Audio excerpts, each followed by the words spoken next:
parliamentary procedure can vary on particular elements of an assembly's election. An association's governing documents may have additional requirements that may be exclusive to just that association. State statutes may have election requirements as well.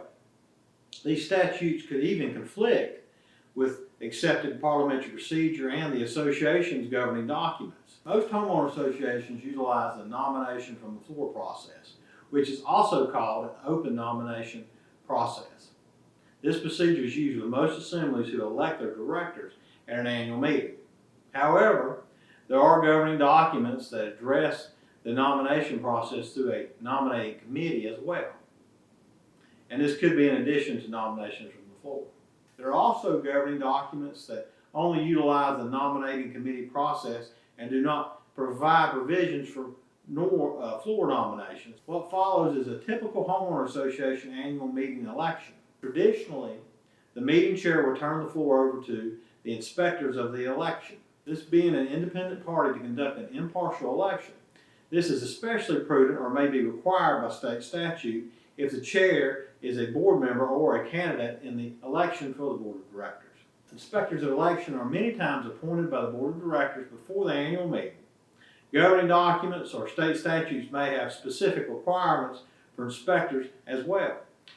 The inspector performs all the election procedures from opening the floor for nominations to announcing the election results.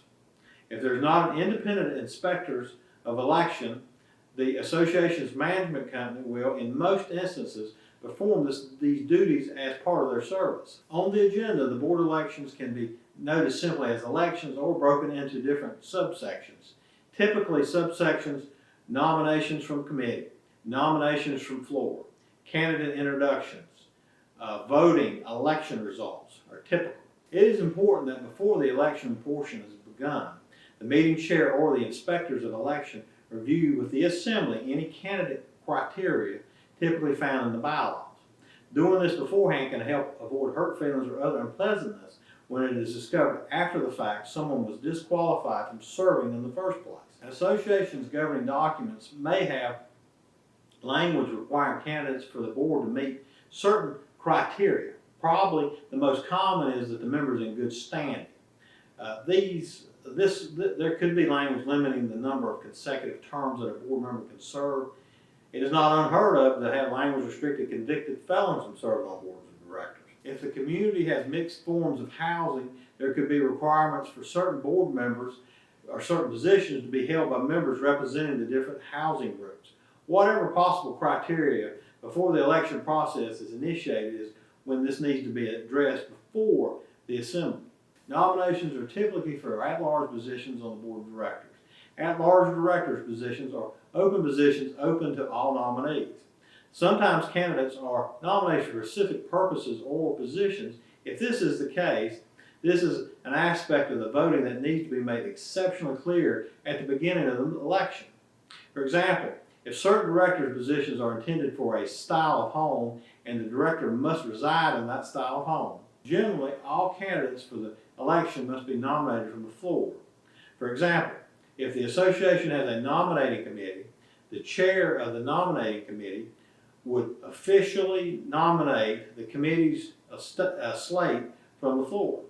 If candidate names are submitted prior to the meeting via committee or application, the inspectors of election should pose those candidates to the floor for nomination. For example, they may say the nominating committee has presented Mary Smith for nomination. Thus, Mary Smith is nominated from the floor. There are exceptions to the floor nominations where the bylaws of an association require all nominees to go through the nominating committee and none are taken from the floor. Nominations do not have to be seconded. At this point, the inspectors of election solicit nominations directly from the floor. For example, they may ask, are there any further nominations from the floor?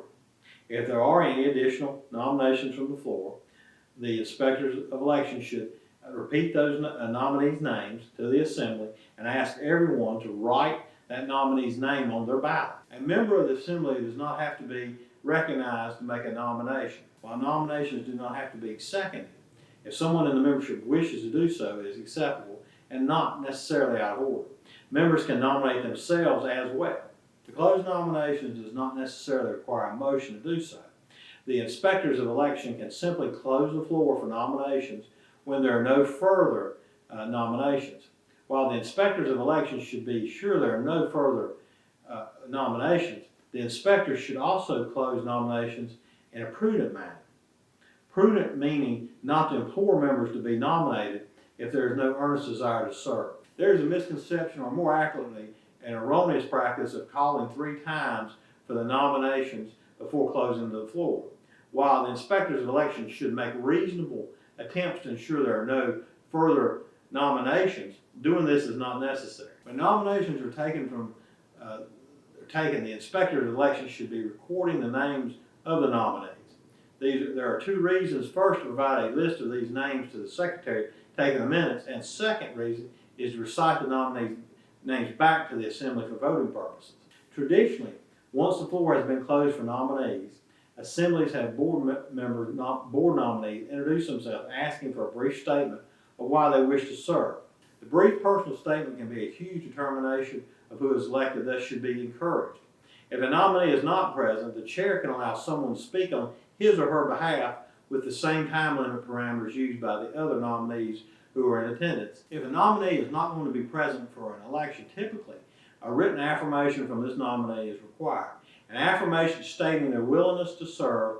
If this is a requirement, it should be noted as such in the annual meeting notice. For nominees in attendance, a verbal affirmation is acceptable and self-evident if they do not challenge their nomination and give a personal statement of their desire to serve to the assembly. In many instances, these nominees' personal statements are the extent of what the assembly knows about the person. As a result, this is how many in the assembly base their vote. I've witnessed nominees who've made compelling personal statements and went on to make significant contributions to the community by their service. When a reasonable amount of time has been allowed for the members to mark their ballots, the inspectors of election should ask everyone for their marked ballots. After allowing time for everyone to turn in his or her ballot, the inspectors of election should ask, has everyone voted and turned in their ballots? If there are no comments to the contrary, the inspectors of election should state the polls are closed.